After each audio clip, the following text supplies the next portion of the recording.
I'm your host, Ashley Tresleen, and welcome to Food for Life this week.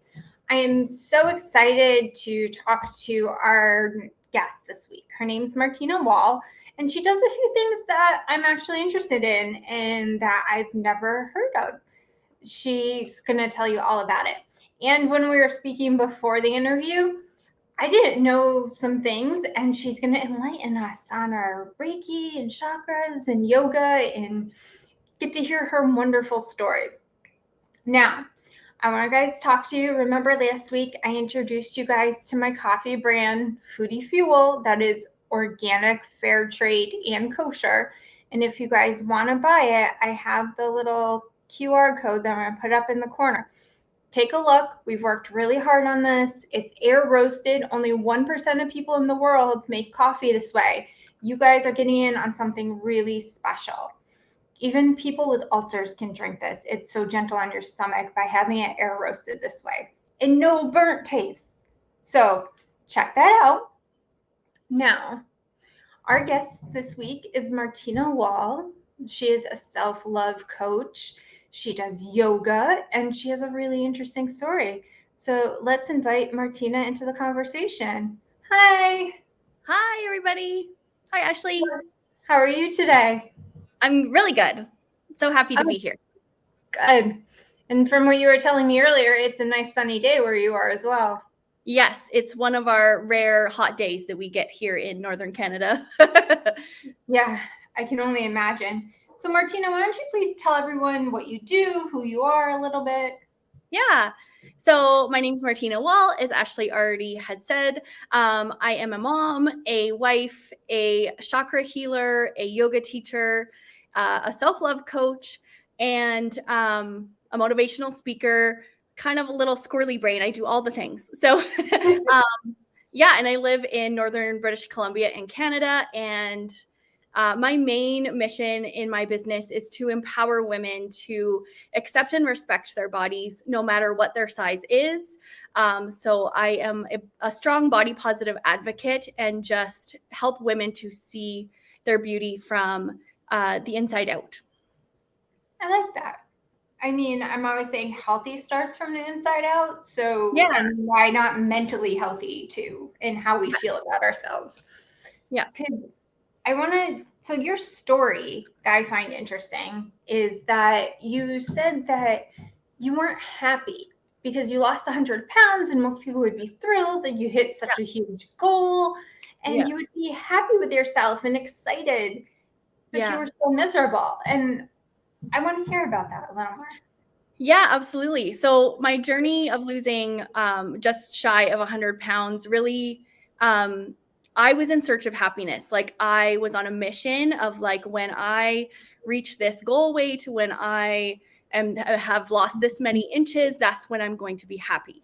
So I placed my worthiness, my happiness, my joy on what size I was going to be.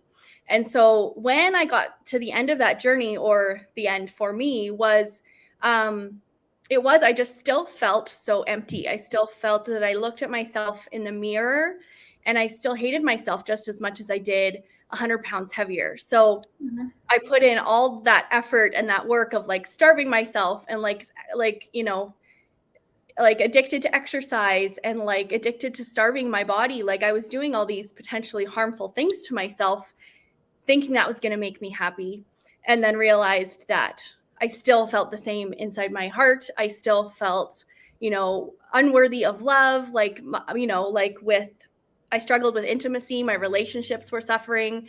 I wasn't showing up as I wanted to. And I thought that was weight loss. I thought weight loss was going to be the answer to all my problems. And so when it wasn't, that's when I felt very defeated, very low. And yeah, like you said, it's usually a celebration, and it's usually such a proud accomplishment that people go on these journeys. But for me, when I got to the end of that, it just felt so different. And I'm like, something had to, I had to do something different. Clearly, this wasn't the answer that I was looking for. So, yeah. So I find that interesting. So you didn't lose your 100 pounds in a healthy, productive way for your body either. No. So because of that, it made you feel even worse. Yeah, absolutely. Yeah. Like I wasn't fueling my body. I wasn't, and yes, I was exercising, but it was in a way that wasn't healthy. Like I hated every minute of it. Like I was doing things that it was literally for the outcome of like, okay, I'm only going to do this workout because it burns this many calories. Or I'm only going to eat this food because I can fit it into my like 1,000 calories a day. So it just wasn't healthy, right? But for, growing up in diet culture, it was like, that's what you did. That's how you lost weight. And that's how you got the approval from society of like, okay, yeah, you've lost the weight. Now you're worthy of, being a human. What made you feel like, I mean, obviously there are some people that are told they have to lose weight because they have health conditions and they're Yeah. saying, if you're too, I mean, it's okay. You can still be a curvy woman and be beautiful and healthy on the inside. But sometimes if people are too overweight, it's too much stress on their heart or their body or Yeah. joints. Yeah. So what prompted the weight loss? Was it just because you didn't like how you felt in your body, or was it, oh my God, I see all these skinny women on advertisements and Yeah. I just don't feel like I look like them? I mean, let's face it, none of us are going to look like a Calvin Klein model ever. Right. I know. Yeah. I think it was probably a combination of the two. It was not feeling good in my body. Like I had two babies, and just, I gained weight during that time, and I just didn't like my body. I didn't like who I saw in the mirror. I wasn't experiencing health problems. It was just more of coming from that mental health standpoint of my body image was just so low. And it's part of it is the diet culture society, beauty standards, all these things that we think that we need to be in order to be beautiful or to be worthy of those things. So for me, it was definitely a combination of the two, that really prompted me to want to lose weight. And it's just that's what I was surrounded by too. So yeah. Yeah, I mean, I guess as women, we've always grown up that way. I've talked with some other experts in the field about this. And from the time we were little, or whatever behavior was modeled for us. Yeah, And absolutely. it's not our mom's fault or the women in our life. No. It's just they grew up that way too. And they Yeah. never thought to question it either. Yeah, absolutely. Yeah, and we all like a lot of the times, um and I love my mom to pieces. She is my biggest cheerleader, but like you said, it's the way that society and was, 30 years ago, is that, women had to, to get the figure that you were worthy of having to be happy and loved. I would remember, my mom having those TV dinners, and like we'd have our own food and she would eat that, and like just and that's just how it was. Like but it's just you learn that behavior of like, oh, I have to do the same, right? So yeah, that it all stems from a lot of childhood stuff that happens to us, right? That creates. Yeah, I mean, they always joke that you go to therapy and you blame your parents for things, but Yeah. in the long run, it's not always your parents' fault. Oh gosh, no, absolutely not. You have to take ownership for, having control over your body, having control of what you do with your body. And yeah, like it's absolutely not put on my parents by any means. I definitely remember my mom trying like different diets with her friends over the years when I was a Yeah. kid. And I don't know if it's just like it was like the new fad of moms, that lose weight if they try this together, her and her friends trying different things over the years. Yeah. And I just remember over time, none of it stuck. And I No. keep telling my clients and, anyone that asks when I'm interviewed that it's not healthy to do like something like that. Like you need to have healthy eating habits all along the way.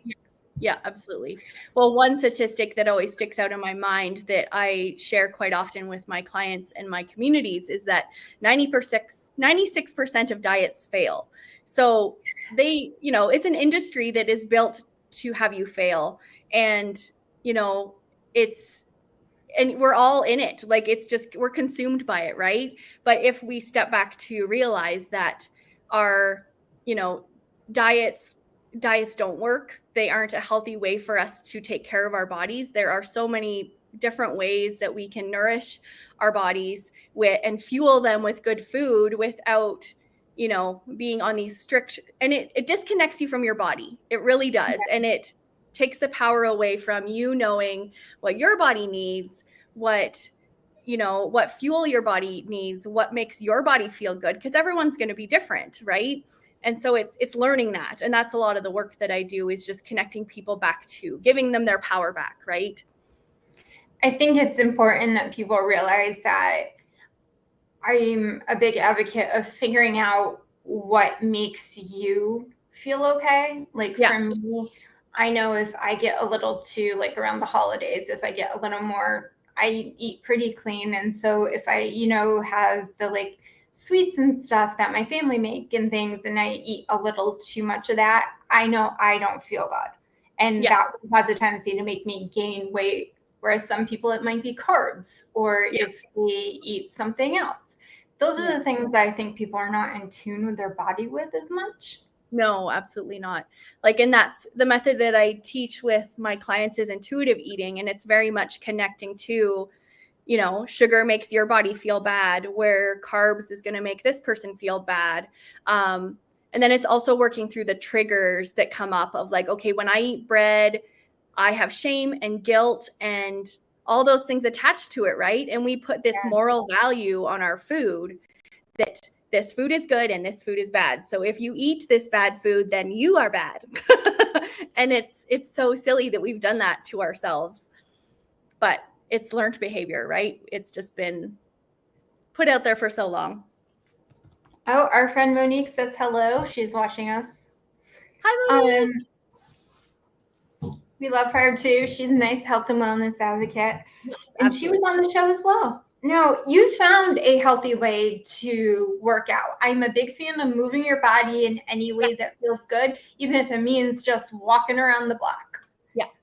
You don't have to do some crazy workout routine. You don't have to do anything like that. But you became a yoga teacher. You found something that was healthy for you, right? Yeah, that was a big turning point for me in my journey of discovering yoga, because I, even after losing 100 pounds, I was still a plus size person. According to society, I was still in a larger body. So I had this very opinionated way of being like, I can't go to yoga because I will look like a beached whale on the yoga mat. I am not flexible. I had all these horrible inner critic voices telling me that that's not for me. I'm not worthy of being in those classes. And I didn't look like a yogi. I didn't have the what society shows us of this is what a yogi looks like. I didn't have that. So, I had 2 babies. I had a little belly. There were things about me that just didn't line up. So I really resisted going to my first class, but I eventually did, and it changed my life. I felt, and I get goosebumps every time that I talk about it, because I just felt like I met my body for the first time that day, and I connected to my body for the first time, it feels like ever. It was just so magical, and I will remember that class for the rest of my life. So, of course, I loved it, and it's been a part of my life since then. I've been teaching yoga for 8 years now, and my classes are very accessible and have modifications, and I want anybody to feel like they can do yoga, and any person who feels like they want that form of movement that nourishes both their mind, their body, their spirit, that movement is out there for them, and it's okay to take a yoga class. I want to know what kind of yoga you took that got you so connected to your body. Which kind of yoga was that? The first class I went to was just a hatha yoga class. Okay. So it's very much, I think it was just probably just the right thing for me in my journey. And, my teacher was very kind, and she also didn't look like the traditional standard that you would see for a yoga person. So I felt safe in the space, I think is what it was. It was just the right teacher, the right moment. And, it just I had that connection to the practice that just felt like this is where I belong. This is home for me. And I have to teach this. I have to become a teacher and share this with other people, because it just made me feel so calm yet strong. Like it's such a beautiful combination of so many different things that and I've always loved movement, but it was, and I always like, I went to school for human kinetics, and I was going to be a gym teacher, like in my going to school years, but that path didn't lead me down that direction. But so I've always loved movement and wanted to teach movement, but didn't feel worthy of it. Where yoga, I felt worthy of it, and I just dived right in. So yeah. So, it's kind of funny you said that about what a yogi looks like. And I think that has more to do with movies and TV, because when I took yoga, I practiced for a long time before the pandemic in the studio I took it at. I actually have to laugh. It's because of my MS, there's certain things I can't do. And so I have modifications. I had an 80-year-old woman next to me in one of my classes who's been practicing her whole life, who was doing way better than I was in class. So I know.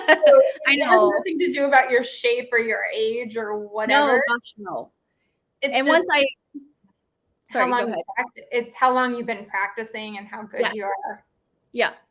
And it's a very individual practice is what I love about it too. It's not, our down dog is all going to look different to each of us, including me. Mine's going to look different than yours and hers. And it is the stigma of just what you saw in magazines, what you saw on TV.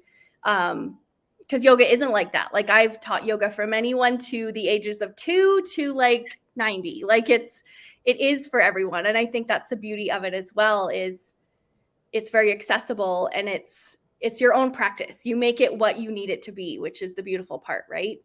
I've even had guys that were in my class that, like in classes I've been in, that had like injuries and they couldn't do things, and they loved taking it. And I've also seen my niece, apparently her school does a yoga class once a week, and they were telling me how much she loves it. She was telling me about it. She's like, Auntie Ashley, I took this yoga class. She goes, do you want to see my downward dog? I love it. Yeah. The kids are adorable. They are. Yeah, I'm actually a kids yoga teacher too. So I teach kids and teens and pretty much all ages. So what did you do before you before you lost your weight and went on your journey and started yoga? What was your profession before that? So I was after high school, I went to college to get a human kinetics diploma in thought of being a PE teacher. But then my path led me to being a part of the public library system. So I was a children's librarian for 15 years. In a small town. And then after that, I got involved in the school system. So I was a youth care worker in an elementary school for 4 years. And so through all that, I kind of was teaching yoga for part of, I was doing both, right? I'd have my yoga was more of just my enjoyable side little business that I would do. But in the past, since the pandemic, pretty much, I've decided to take my business full time. So I teach yoga, and I have my online business, and I have a little wellness studio, and that's my full-time work now. So, and it feels so good. It feels so good to be in that space of just following my heart and my path and what makes me happy. I like hearing that you found a way to be okay with things. Now, a lot of people have some preconceived notions, like we were talking about yoga, that anyone can do it, anyone can try it at any age. There's always a version of yoga, right? Yes. For people. Yeah. I don't think people understand you're not going to be bent into a pretzel at like every class. Yeah, absolutely. So I love how it connected you to your body, and maybe somebody else might feel differently, and they may just feel really at peace or just really stretched out. Now, what did you do before this? Now you did the yoga, and now you're a teacher. So you've been with kids a lot. Like you've been around kids and you teach the young ones. Do you like teaching adults or kids more? I feel like my path has led me towards more of helping adults.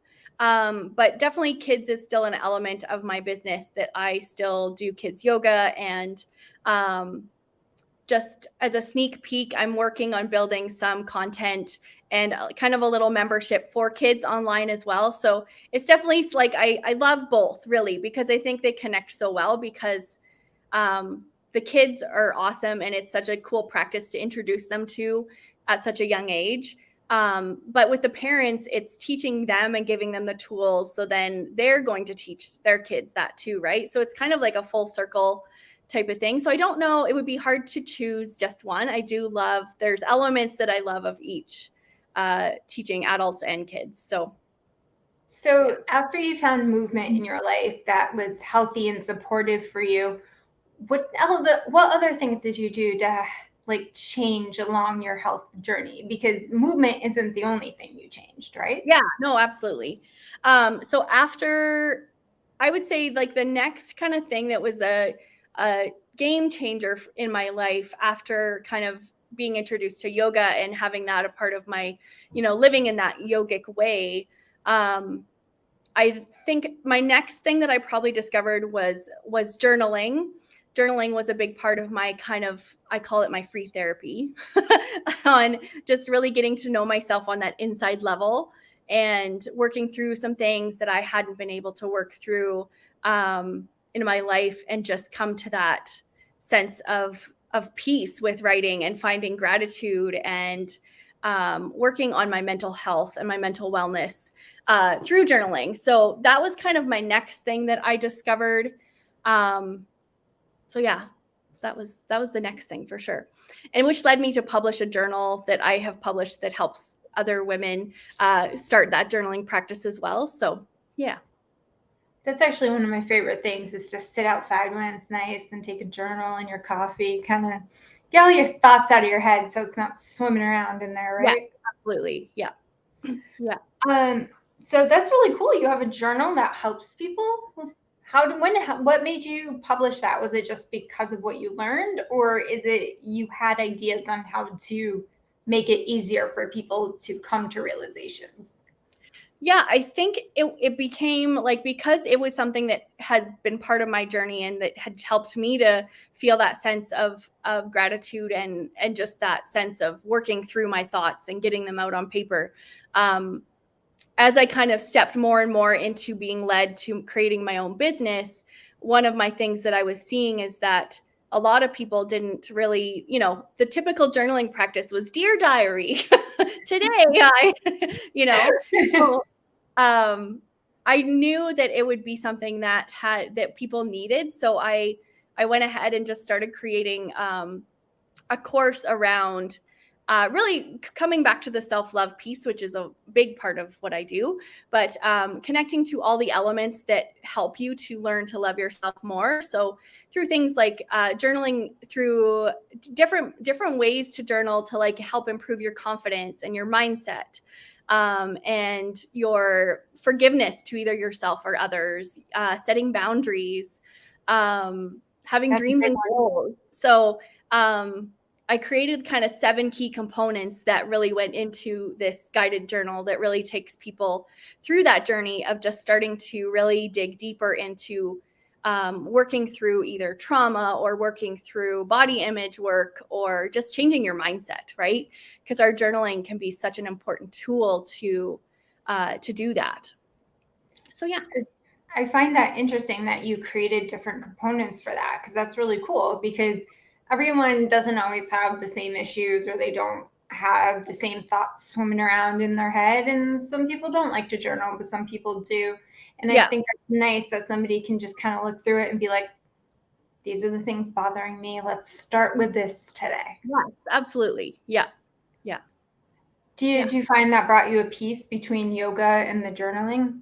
Yeah, like I think it complemented each other so well on just being able to, like for me personally, it was to do a lot of my body image work on really learning to accept and respect my body, was done a lot through journaling out those thoughts and getting rid of like kind of like brain dumping all of that negativity that was stuck in my head of like, you can't teach yoga, you're not good enough, like those negative voices that would overcome me. I then transferred that onto paper and just unloaded it, and then also created, affirmation work is a really big part of my practice as well, on just changing my mindset, because affirmations have been proven to do that. So as you write down those affirmations daily, and your brain actually starts to believe them.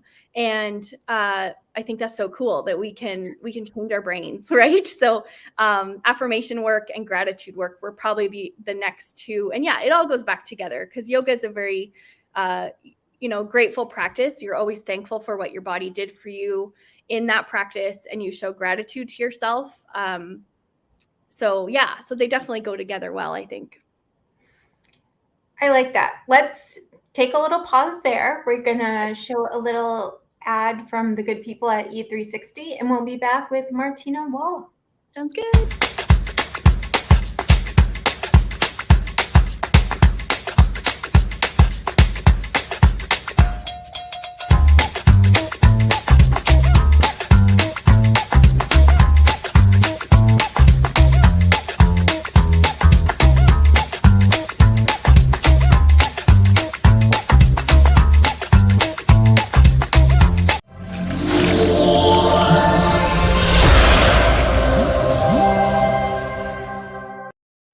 And we are back with the wonderful Martina Wall, and we are learning how to love ourselves and to be happy and to learn how to go on our own personal journeys.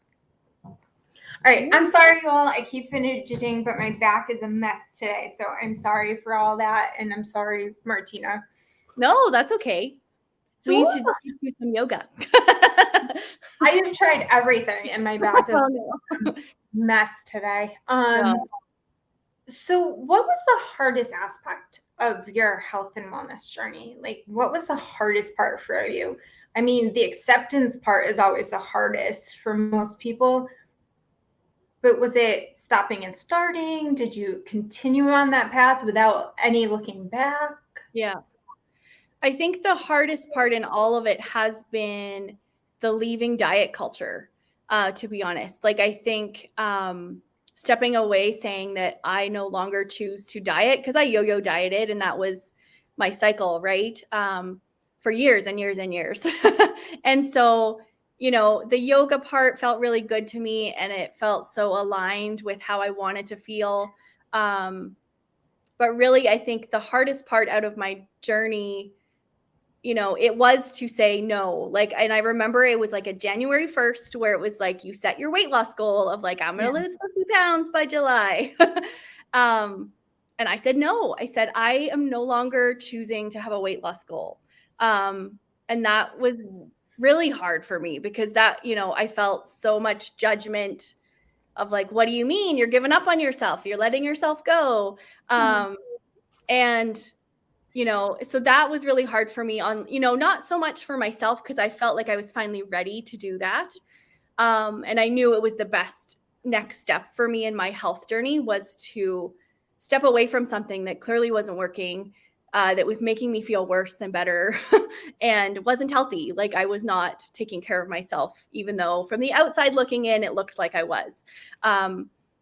So I think when I left diet culture and said no to that, and really stepped into intuitive eating and nourishing my body and fueling my body, that was, as even though the reward was so amazing, that stepping away and saying no. And I still to this day feel like there is a lot of resistance around, well, what do you mean you don't diet? Well, what do you mean? So I feel like that has been really hard. But then also I feel like all the work that I've done in my journey has led me to here. And I feel confident enough to stand in that and stand in my power and be like, actually, no, this works really well for me. And I feel very connected to my body, and I listen to it. Like, I know that if I have a whole tub of ice cream, I'm going to feel like garbage. So I choose not to have that most of the time. Well, pretty much everybody would if they had a whole tub of ice cream. Nobody is going to feel good about that. No. Your body's not going to like you. Yeah, exactly. So it's, but also like giving myself permission to say that I'm allowed to have ice cream if I choose to. And that doesn't make me a bad person. Because I always connected through what I knew of, like, when I ate those foods, I had the shame and the guilt of that I was now a bad person, because I said yes to those things. So as I worked through that journey of within my body, of really learning those triggers, learning the emotions that came up for me, connecting back to body like a million times a day, and just really listening to my body and knowing when I'm hungry and knowing when I'm full. Like, there's all these different aspects of it that, very hard, but also very rewarding. And I wouldn't ever go back to what I was before. So I understand that about the intuitive eating and the things, but I think people, what you guys really need to emphasize, so everyone listen to this, she did not make a New Year's resolution about fitness. I'm all for setting intentions for the year or goals you want to have, like if you want to outline how some things personally or professionally. But do everyone know that most people give up on their fitness goals before the end of February? Yeah, absolutely. Yeah. Yeah. And it's looking forward to just setting different goals for yourself. Whether that be like, I look at my goals from like a health standpoint now rather than weight loss. Like, my health goal is, I want to move my body every day, no matter what that is. It might be a walk, it might be 10 minutes of yoga, it might be, going for a kayak, like, and they're all things that I love. And that's what I've switched my goals to, is just doing more of the things that bring me joy.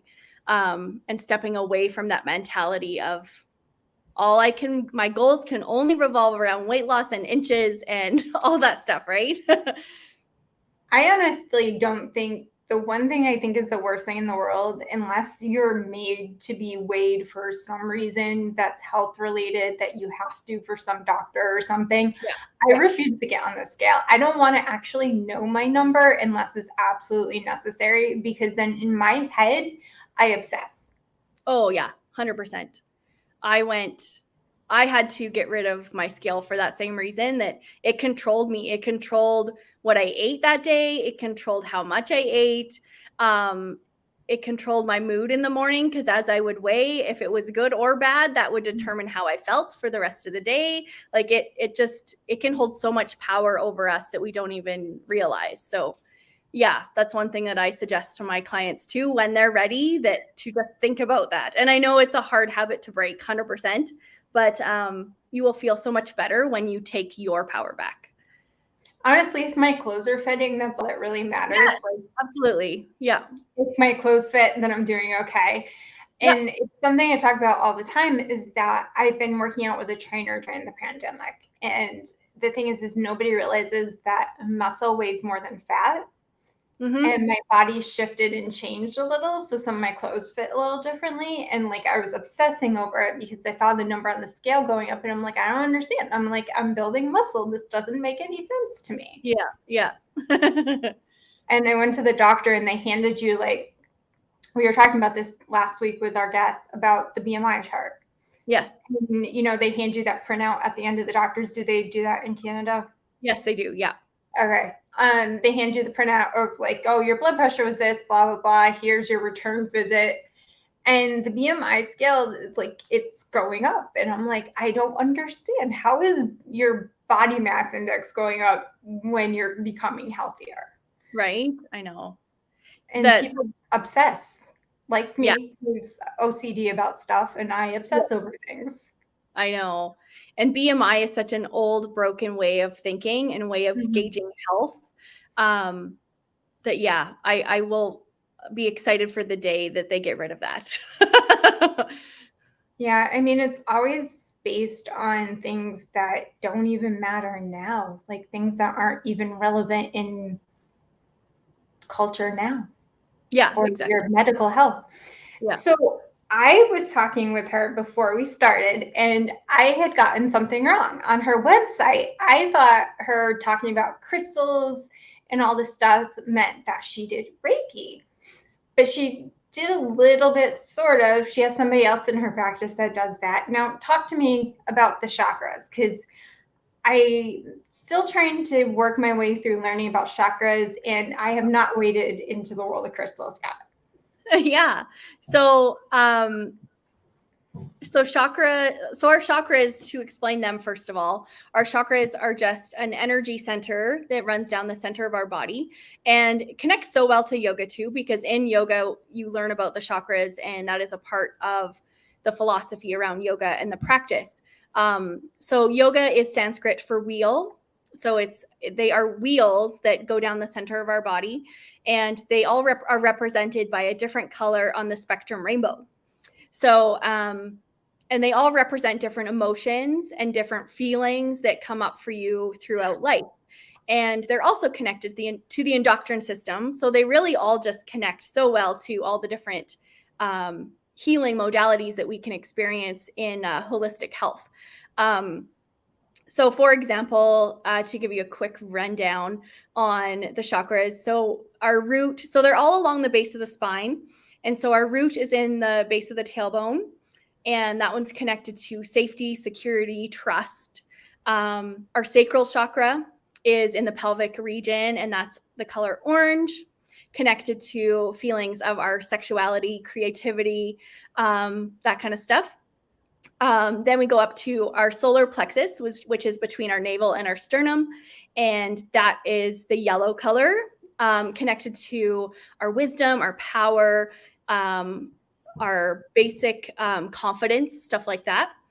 And then we move to our heart chakra, which is connected to the color pink or green, and that represents our feelings of like forgiveness, whether that to be to ourselves or to others.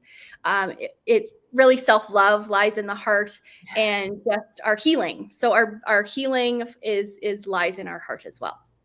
So then there is three more. Our throat chakra is in the throat area, of course. It's represented by the color blue, and it is connected to feelings of how we speak our truth, how we communicate with others, that kind of stuff, which makes sense, right? And then two more, our third eye, located just in between the eyebrows, and that's connecting us to our intuition and our spirituality. And then our crown chakra, which is just above the head, that is our kind of where the light comes in, and it is that kind of purple light. And that one really just connects us to spirit, connects us to the universe, to the creator, whatever you choose to refer it to as. So that is the system for the chakras, and that's what I base my crystal chakra healing on is that system. Do the colors mean something? Like, I mean, is it just for people to remember and to see, or is the colors, do they mean something in the practice? When we're talking about the colors, it really connects to, it is more of representing different elements. Like for the root chakra, the red is connecting us to earth, connecting us to, so they do have different kind of like air, earth, water, fire elements that they connect to as well. So the colors kind of are represented through that as well. So that's kind of how the colors work. It's also, I think, to help people remember for sure. But I think it is mostly to connect to the elements, like the 4 elements of earth, air, water, fire. Now, what's the difference between chakra healing and healing with Reiki? Okay, so the practice of Reiki is really the healer, which is the Reiki practitioner, does that healing. And they have their set of things that they do to facilitate the healing through their energetic body and through their energy. Where when we're talking about the practice that I teach and that I take people through is really my practice is based upon crystals. So instead of me being the healer, I am like the facilitator of the healing through the crystals. So crystals are the ones that do the work of the healing. And I'm just kind of like the body that takes, that helps bring that to life, right? How do you know which crystals to use? How do you know that? Yeah, so same thing with the colors. That ties into that as well. There are certain crystals that hold, and it all goes with like vibrational frequency as well. Different crystals will hold different frequencies. So life is all made up of energy, right? And so crystals hold that energy that our bodies don't. Like us as humans, our energy goes like up and down all the time because we are, we'll have situations that come up or emotions that come up or just life comes up, right? So our energy ebbs and flows with just how we are feeling as humans. But when we're talking about crystals, they keep that high vibration all the time. So they are always there with that high vibration, which then connects to the chakras in helping to raise the vibration of those chakras if they are blocked or slow. Because with those spinning wheels that we have down the center of our bodies, they can become slow or blocked. And when they do that, then that is when we feel off. Like we'll feel just an imbalance within ourselves. And so through my practice that I do, the crystals are placed on the body, or if I'm doing it virtually, they will be placed on the paper body in front of us. And we just tap into the energies with the crystals. So the crystals do the work by just raising that vibration in each chakra. And the different stones really reflect the colors of the chakra and just the elements. So really connecting them all back to water, earth, air, fire, connecting them to the color.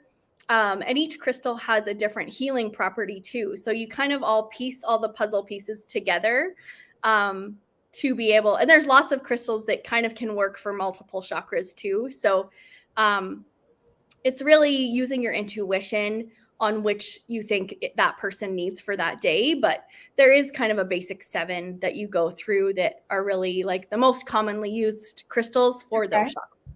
Yeah. So that's interesting to me. So each crystal, I mean, everything has a vibration, whether it's something outside or something inside or how you feel. I get that we're all connected in some way. Yeah. But the crystals themselves, that's the rabbit hole I have yet to go down, because I ventured down the essential oils. Yes. I've done that. I've done the yoga. I'm working on the journaling. I'm not great at it, but I'm working on it. Yeah. But the whole thing is I don't know, is it something like you just feel that you're connected to it? Or is it just something does that mean if you're connected to a certain crystal that's what's out of balance in your life? It can be that, absolutely. Like a lot of like in my in-person wellness studio that I do have crystals that like a crystal shop as well. And I will really guide people to use their intuition when choosing a crystal. Because lots of times you will be gravitated to the energy that you need or the healing properties that you need. So a lot of it is trusting yourself. And that's typically the crystal that you need in that moment. So a lot of it is up to that intuition piece and like the law of attraction and all that stuff. So yeah, that's kind of like, at least that's my experience, is it's very much a intuitive practice, crystals. And sometimes you will know, and sometimes you'll be able to hold them. Like I will always encourage people to hold them if they can. And sometimes you can feel the vibration. You can feel the energy shift when you're holding that crystal. And then you're just like, yep, this is the one, I'm done. Or excuse me. Oh, wow. So you can actually feel it. Yeah. As you connect to your intuition and really work on that. And it's a practice within itself, like learning what your intuition is and how to like strengthen that. But as you do that, you start to pick up on things that you may have not been able to before. So it's a really fun discovery that you can make as you dive into that. I find that interesting. So it's kind of like whatever you make out of it if you start playing with crystals.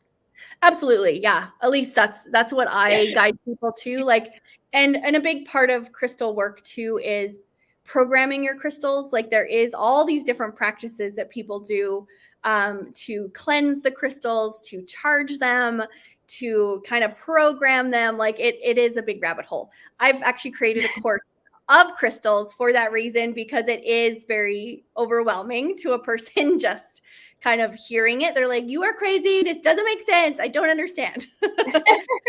Wow. I'm not sure if I'm happy or nervous that I asked about the crystals. I know. There's a So lot to how do you like support your positive attitude, your mind, your body, your focus? I mean, do you ever still have those negative thoughts that you get? I mean, you are still human. Yes, absolutely. And I still, yes, I have inner critic is still there, self-doubt is still there. But just having all the different tools that I didn't used to have. So having the journaling, having the crystals, having essential oils, having yoga, all these practices combined, I have all these things that I can access when I do have those moments of self-doubt, or I do have those moments of feeling, my body image is low, or, my self-worth is low. That comes up like 100%. But it's just knowing to catch myself in that moment and knowing that I have all these tools that I can access that is going to help me raise my energy, raise my vibration, and kind of get rid of that negative thought or that feeling that's coming up for me.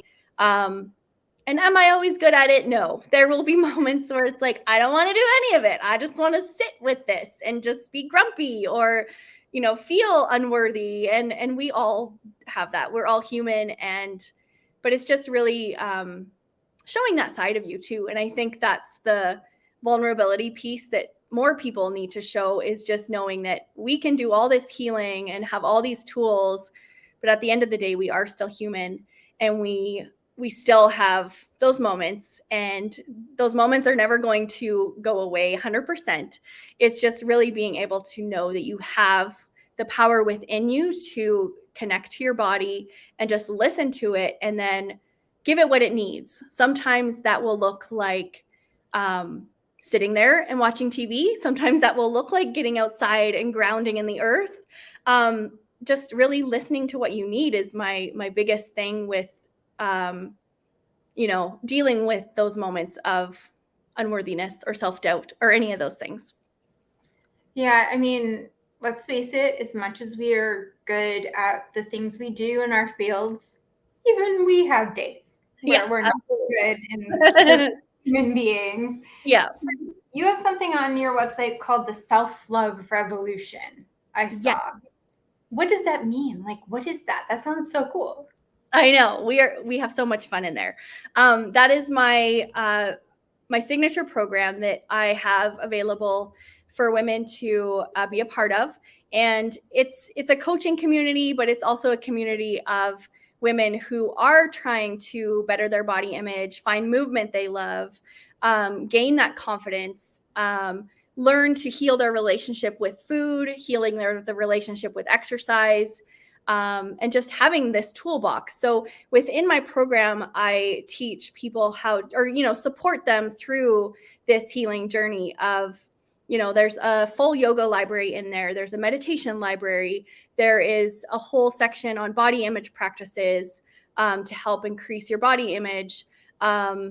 Intuitive eating support on guiding you through those, emotional, we just did one on emotional eating the other day on how, that dealing with that part of our food relationship with food.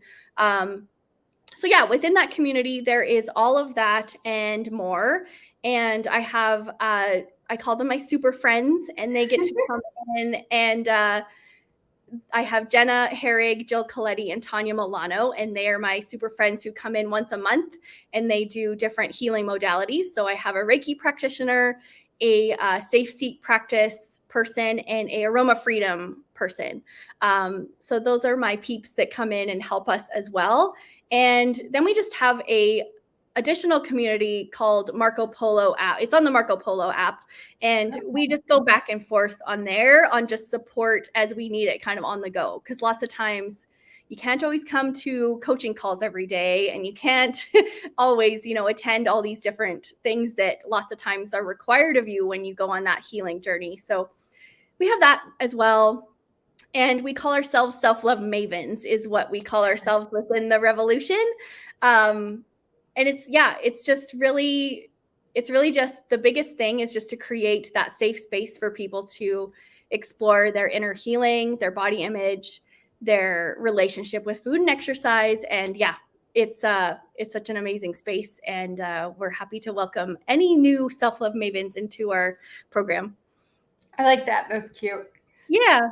So you have a few workbooks and a few things and a few different programs. Do you maybe want to tell people about those? Yeah, sure. So the Self-Love Revolution is my big program. But after that, I have a couple different smaller programs that get you started in this journey, because it can feel overwhelming. Absolutely. So I have a journaling course, like we kind of talked about earlier, that takes you through the 7 kind of key areas of I call it finding your magic. So it's a journal of self-discovery through journaling. So there's that, and there's a course that accompanies it where you get yoga practices, meditations that are themed with the journaling prompts. So that's super fun. And then after that, I have a crystal course called Find Your Magic, Harness the Power of Crystals. And that one really just introduces you to this big world of crystals and gives you kind of small action steps to learn about what it is, why you'd want to do it, how it's going to help you, that kind of stuff. And then finally, I have a 21-day yoga and intuitive eating program where I guide people through 21 days of yoga practices that are only 10 minutes a day, because a lot of the work I do is for busy moms who don't always have an hour or 2 hours to be leaving the house and going to a yoga class. So the practices are nice and short and, accessible for all abilities and body types, of course. And then we really start to introduce people to intuitive eating in that course, and just start to take those little steps towards healing your relationship with food. I like that. I mean, everyone can try to commit to 10 minutes a day at least, because let's face it, all of us, our lives pulls in different directions, and running a business, like I'm always 10 different directions. So it's always harder to schedule like an hour workout than it is to schedule like a 15-minute workout. Right? Yeah, for sure. And I can only imagine what new moms feel when they're like baby's crying and the laundry has to be done. And I know. Yeah, absolutely. Yeah. And then after that, I have a couple books that I've published. I have the Find Your Magic Journal, of course. And then I have a 90-day goal planner that goes with my Mystic goal planning method that I've created. And then after that, I have a workbook for my Self-Love Revolution that takes you through the program in like a workbook form. And then my latest that will be published here, late summer, early fall is my goal. And it is a book collaboration that I have combined 11 different authors, Monique being one of them, like who was on the show earlier.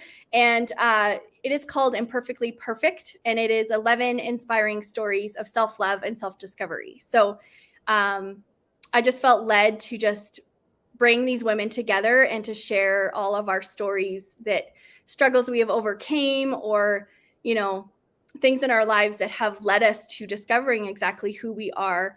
And so I can't wait for it to come out. The stories are so amazing. We're just putting the final touches on everything. So yeah, that's what all that stuff's about.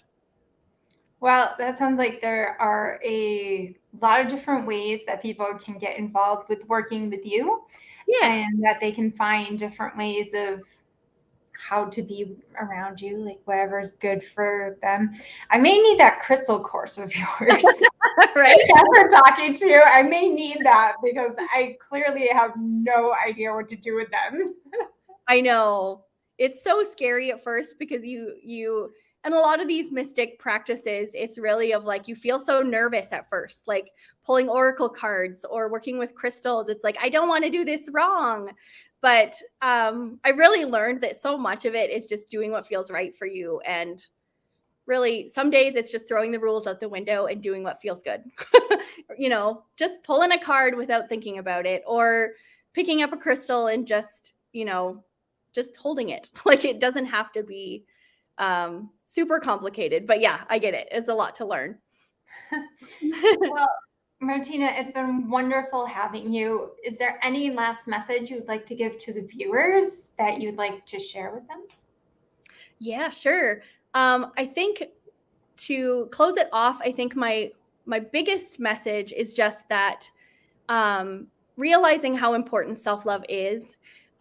Through all of the things we talked about today, really the most important relationship that we will ever have is that relationship with ourselves. And I can't remember who said the quote. I think it was Rumi, and it was that how we love ourselves is how we show people how to love us.